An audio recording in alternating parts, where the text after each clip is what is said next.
but he's just going to take off. He's just going to take off with the money, and no one has to know about it. So Chewie says, okay.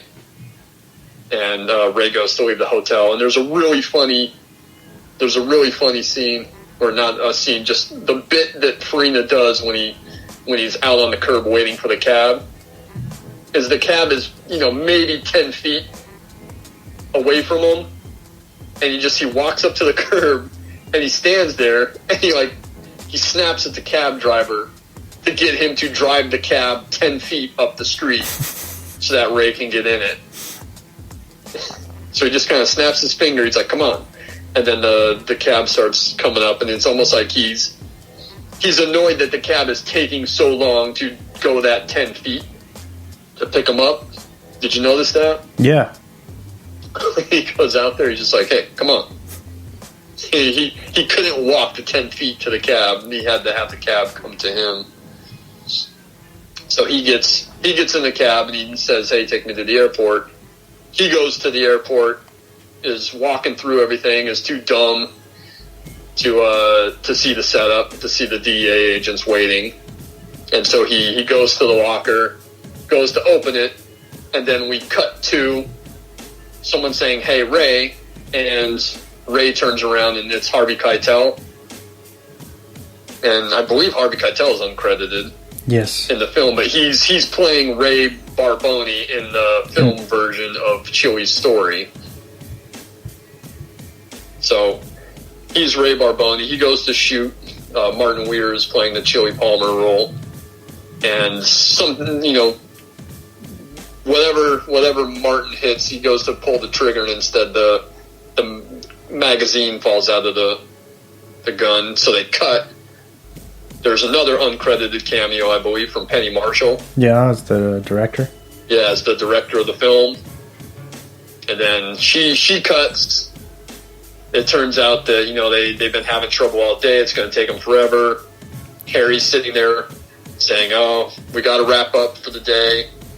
He's really pissed off. Doris is in his ear because they're over budget and behind schedule already. And even though it's like they've barely spent 2 weeks on the film. Mm-hmm. So that's pretty much how the movie ends, is with everyone leaving the set for the day. Chewie and Karen are there. And as you see, as the camera pulls back, as everyone's leaving the sound stage, you see that there's a bunch of minivans. Everyone's driving minivans. And then that's the end of our film. So this is, my opinion on this, but this is far and away, I think, Barry Sonnenfeld's best film. Mm-hmm. But, even then, the only other good movie that I think he makes post Get Shorty is the first Men in Black. And then everything after Men in Black is trash. The two sequels are awful. He makes a movie called Big Trouble,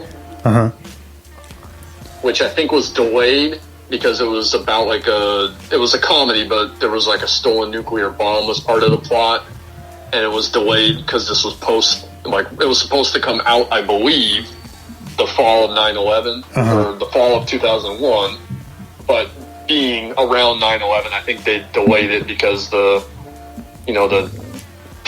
someone with a stolen nuclear bomb was, going to be a little raw for the country that was still in shock and in mourning from the 9/11 attacks. Yeah, too terroristy.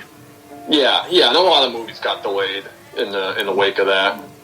That Schwarzenegger movie, I remember, was a big one that got moved.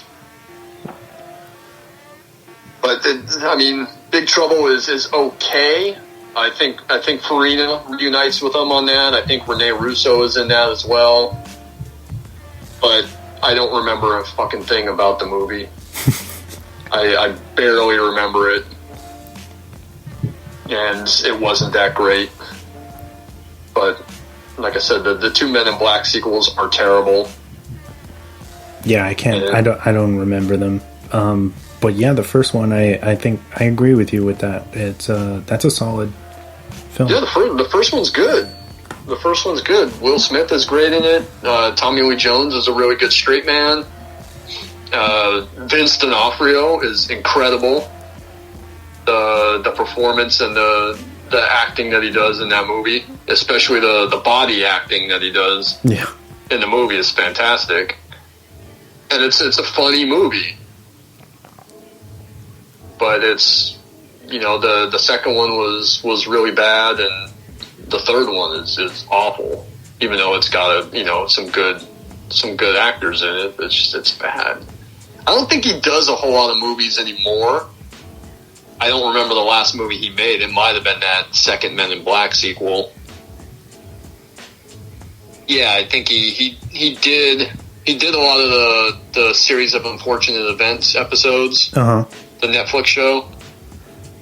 Men in Black 3. Oh, 9 Lives. Have you ever heard of 9 Lives? The Ryan Reynolds movie?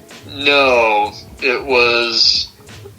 I think Kevin Spacey was a guy in it that got turned into a cat or died and came back as a cat. Something like that. No. That was out maybe 4 or 5 years ago. I wonder if he needed the money, and that's why he decided to do that movie. But it looks like he did a lot of TV stuff. Because his post Men in Black 2 output is very few and far between. I mean, the movie he makes directly after Men in Black is one of the all-time awful Hollywood movies. Do you remember what it is? What it was? I think you got me on that one. It's Wild Wild West. Oh, that's right. Yeah. Oh man, that's a great cast, but terrible movie. And supposedly the big story on that was that Kenneth Branagh turned down the Phantom Menace. He was going to be the Qui-Gon Jinn character, and he turned that down to do Wild Wild West. And I wouldn't say that was a great decision, because even the Qui-Gon Jinn character in The Phantom Menace is a terrible movie. But not as bad as Wild Wild West. That movie is really awful. Did you hear about, not that Kanye West's opinion means anything right now, but I guess recently he said that he watched all the Star Wars movies in quarantine, and that basically defending Revenge of the Sith and the prequels, saying that the new Disney Star Wars aren't shit compared to those, and that they basically talking shit on Disney and saying that George Lucas is amazing, and everybody's dumb for thinking that the prequels are trash. I have heard that argument before. Yeah, he's not, of course, not the first one to say that, but I mean, Jesus, man, those prequels are like a goddamn snore fest. The prequels are so bad. The Phantom Menace is really bad, and there's a handful of decent scenes in it, and the rest is awful. Attack of the Clones is by far the worst. It's so bad.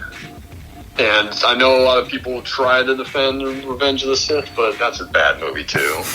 The George Lucas, he wasn't checked on any of those movies, so they just kind of let him do whatever he wanted. It's like no one ever read the script, and everything is a green screen. I can't believe that. Maybe, like you said, maybe it's because the younger generation, that's the movies that they grew up with. Well, I mean, I'm a part of that, and because you're much younger than I am. I still think the first Star Wars movie that I saw was A New Hope, and then I remember being stoked on Phantom Menace, and then when I actually got to experience it, I was just I was bored, and it actually disappointed me to the point where for a few years after that, I really didn't give a shit about Star Wars anymore. And that's from like a children's perspective, you know what I mean? Yeah.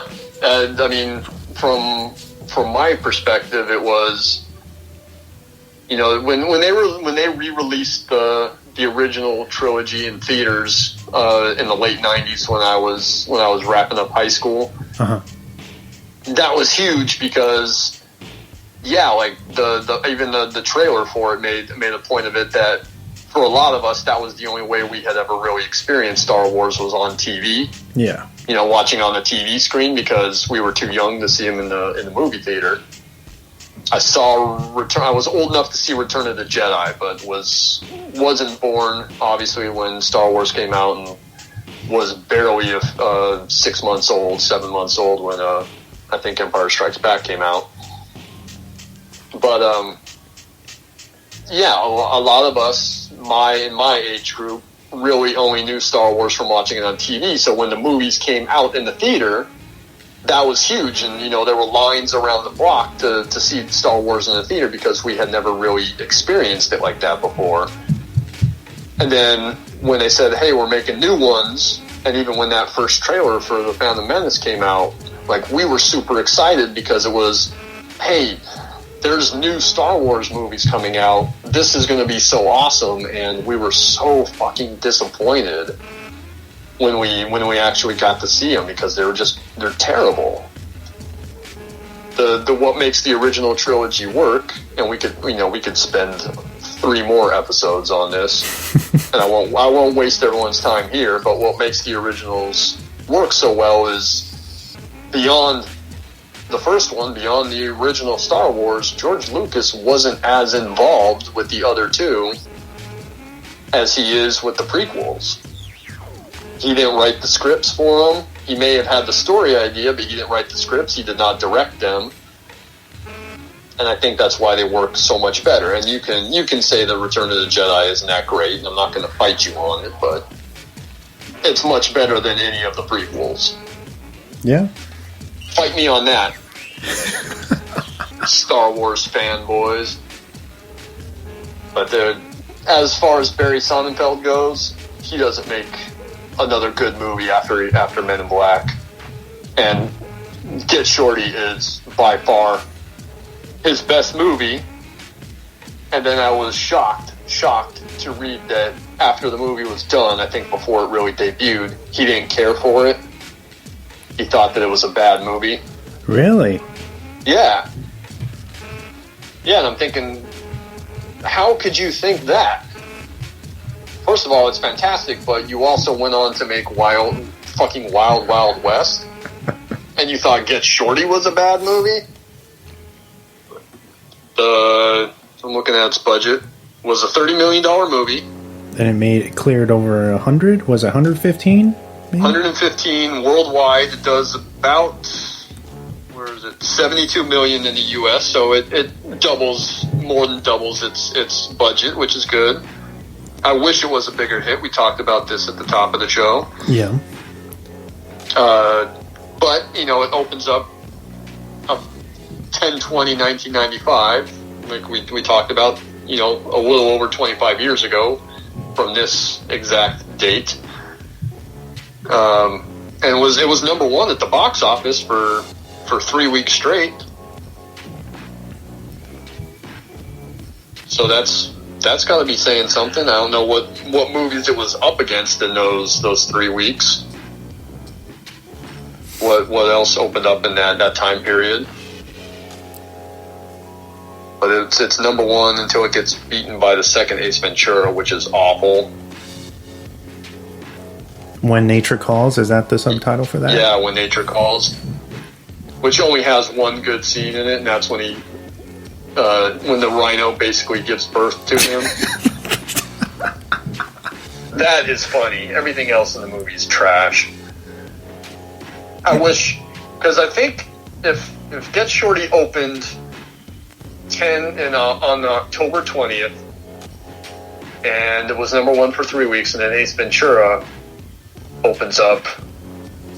Ace Ventura was only number one at the box office for a week, so I'm fairly certain that the weekend after that is GoldenEye. I think GoldenEye opens up at Thanksgiving time, if I remember correctly, because I saw both Get Shorty and GoldenEye around Thanksgiving. of that year, because I definitely remember going to see Goldeneye, like either on Thanksgiving